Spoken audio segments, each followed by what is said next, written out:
The search warrant is unsealed. The U.S. Justice Department is investigating Donald Trump over the possibly illegal possession of top secret materials. There are laws against the improper handling of this material.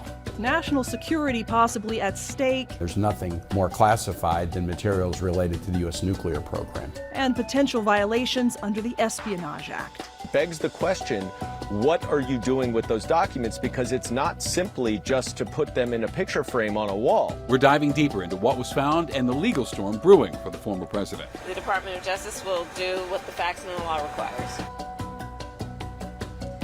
Thank you for watching Denver 7 News on Local 3. I'm Jacqueline Allen. And I'm Shannon Ogden. Tonight, a newly unsealed warrant shedding light on the unprecedented FBI search of former President Donald Trump's Mar-a-Lago property. The search warrant revealing the agency recovered several sets of classified documents from the residence. Reporter Meredith Wood has details tonight. On Friday, a Florida judge unsealed documents related to Monday's search at former President Trump's Mar-a-Lago residence. According to the property receipt, the FBI recovered 11 sets of classified documents, including some marked top secret and SCI, or sensitive compartmented information.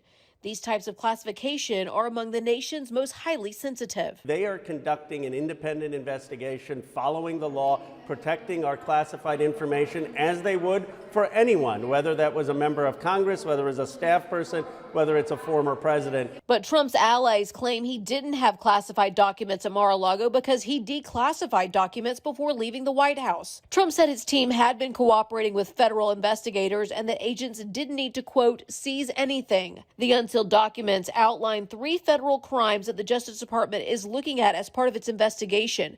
They include possible violations of the Espionage Act, obstruction of justice, and criminal handling of government records. Friday morning, Republicans expressing how they felt about what they called the FBI's, quote, raid. The FBI raid of President Trump is a complete abuse and overreach of its authority. Also during the search on Monday, agents found a document about pardoning Roger Stone, a Trump ally who was convicted in 2019 of lying to Congress before its probe of potential Russian interference in the 2016 election. For Denver 7, I'm Meredith Wood. And we asked a political science professor what exactly declassification means and how it works.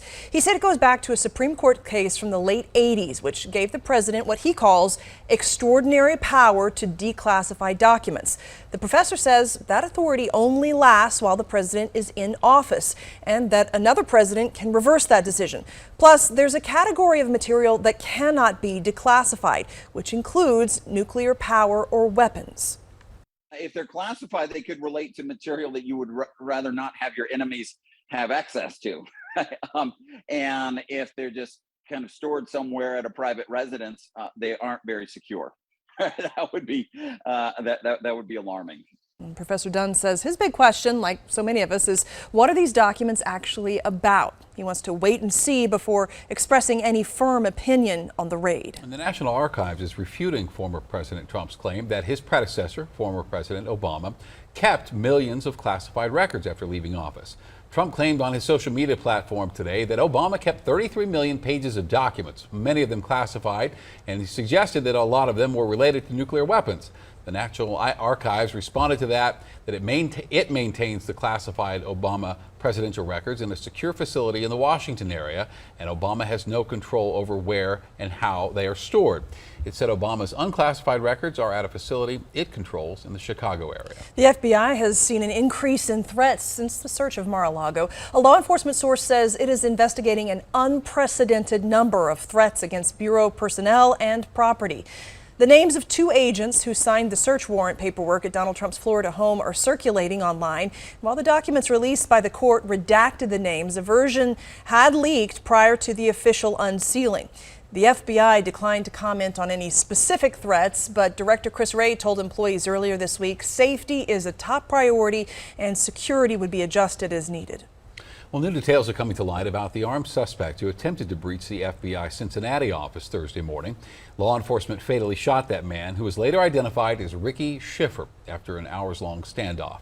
The FBI now is digging through social media accounts linked to the suspect's profile. One bearing Schiffer's name recently made a, quote, call to arms after the agency searched former President Trump's home in Florida this week. Republican lawmakers and the White House expressed their support for the FBI, and it condemned the violence. When it comes to violence of any kind, we will condemn it, including when it's towards the law enforcement. Schiffer had served in the Navy from '98 to '03 as a fire control technician aboard a submarine. Denver police say they have made an arrest in that deadly shooting on I-70. Police say a 17-year-old male is in police custody and could face a first-degree murder charge. Kevin Paskowski was killed after the suspect shot into his car, crashed the stolen truck he was driving, and ran off. Police say Paskowski and the suspect did not know each other prior to the shooting. Well, today, 3 former Aurora police officers and 2 former paramedics were scheduled to enter a plea in the 2019 death of Elijah McClain, but the arraignment was delayed until November 4th. The continuance comes as outstanding procedural matters are still being sorted out, along with defense attorneys asking for more time to review evidence. McClain died nearly 3 years ago when officers stopped him as he was just walking home from a convenience store. Officers pinned him down with a carotid hold, then paramedics gave him too much ketamine. McClain went into cardiac arrest and was declared brain dead and died a week later. His mother, Shanine McClain, told Denver 7 today she is so frustrated by these delays. I'm shaking my head. I'm frustrated. I'm ready to cut somebody out, to be honest with you. But it's still frustrating, because Elijah didn't get that time. Elijah didn't even get to walk home. The former officers and paramedics face multiple charges, including manslaughter and criminally negligent homicide. The Southern Baptist Convention says it is under investigation by the Department of Justice. Multiple reports say the DOJ will look into the organization's response to sexual abuse following the bombshell report released by the denomination in May that showed that it stonewalled survivors of clergy sex abuse over 2 decades while trying to protect its own reputation. The Southern Baptist Convention is the largest Protestant denomination in the U.S. with some 14 million members. Hundreds of retired black NFL players now qualify for payouts from a $1 billion concussion settlement. Their dementia tests were rescored to eliminate racial bias after changes were made to the settlement last year. The use of race norming in the test made it more difficult for black players to prove they had this kind of cognitive decline that qualified them for the payouts. Now, nearly 650 men are eligible. The average payout's about $500,000. Get ready, Broncos Country. We are less than a day away from the Broncos' first preseason game. The Broncos play the Cowboys at Mile High. The stadium is ready for the game, too. And Power Field has finished restoring areas of the seats that were damaged in that fire in March. That fire damaged 200 seats and about 14 suites. And here's what you need to know if you're going to the game. The first parking lot, Lot C, opens at 1 tomorrow afternoon. All lots open at 2:30. All gates open by 5, and kickoff against the Cowboys is just after 7. Mid-90s again today, but changes are coming starting this weekend.